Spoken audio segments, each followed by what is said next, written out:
देखिए तो फाइनली आप सभी के लंबे इंतजार के बाद काजल राघवानी और खेसारी भैया के गाने का पोस्टर आ चुका है, जो कि आप लोग देख सकते हैं अपने मोबाइल की स्क्रीन पर। दोस्तों काजल राघवानी और खेसारी भैया को एक ही साथ एक पोस्टर में देखकर मुझे बहुत ही ज्यादा अच्छा लगा और बहुत ही ज्यादा खुशी हुई कि चलिए 4 से 5 साल के बाद हमारे खेसारी लाल यादव और काजल राघवानी भोजपुरी इंडस्ट्री में तबाही मचाने आ चुके हैं। बहुत ही ज्यादा खुशी हुई कि हमारे काजल राघवानी और खेसारी भैया पुरानी दुश्मनी को भूलकर अब एक साथ भोजपुरी इंडस्ट्री में काम करने वाले हैं।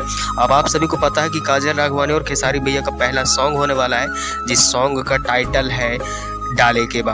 होली का गाना है तो डालने के बा मतलब रंग डाले के बा।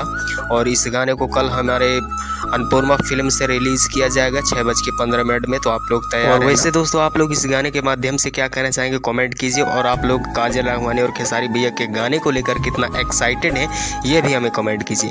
तो फिर मिलते हैं नेक्स्ट वीडियो में। चैनल को सब्सक्राइब कर देना और खेसारी भैया के फैन हो तो लाइक भी कर देना।